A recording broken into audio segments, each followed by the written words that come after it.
Сәлеметсіздер ме, құрметті менің тыңдармандарым.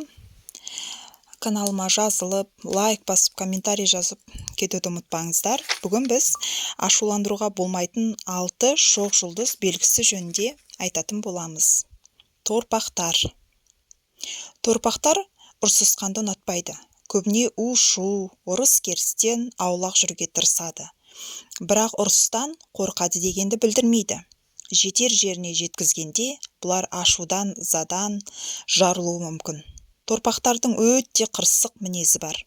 Кез келген нәрсеге ашулана бермейді. Бірақ ашуланғанда, ішіндегісінің барлығын айтқызып, жалғыз қалдыруға тырысыңыз.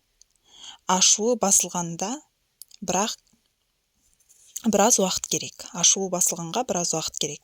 Қатты ызаланып, ашуланғанда өте қатты айғайлауы және жанындағы бейтаныс адамдарға қарамауы да мүмкін.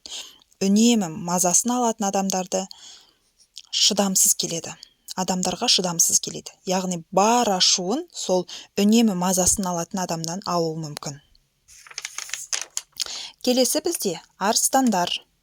Арыстандар өте мінезді келеді жандар. Олар ашуланғанда ешқашан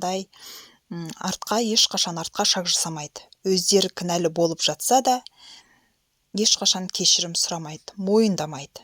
Өз ашуымен жандағы адамдарды басып отырады.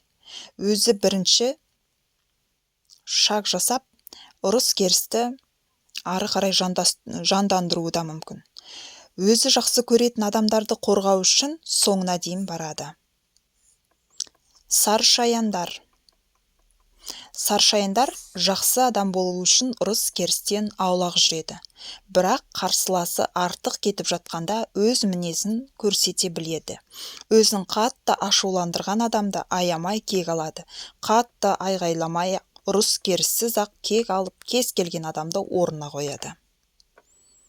Мергендер. Мергендер ашушаң адамдар емес. Бірақ ашуланса ішіндегінің барлығын шығару мүмкін. Ашуланған кездерде өз-өздеріне жауап бере алмайтын кездері де болады. Бірақ ашуы басылғанда, кінәлі болса, кешірім сұрауды да ұмытпайды. Тауешкілер. Тауешкілер көбінде барлық затты іште сақтайтын жандар. Өте ұзақ шыдайды. Бірақ шыдамның да шегі бар, бір күні вулкан сияқты жарылуы мүмкін. Ашудан жан-жағындағылардың барлығын кінәлап, жанындағы адамдардан өз ашуын алып шығаруы мүмкін. Тоқтылар. Тоқтылардан бәрін күтуге болады. Себебі көп жағдайда сабырлы болғанымен оларды ашуландырса, ұрыс-керіс былай тұрсын, төбелесіп, күш көрсетуге дейін барады.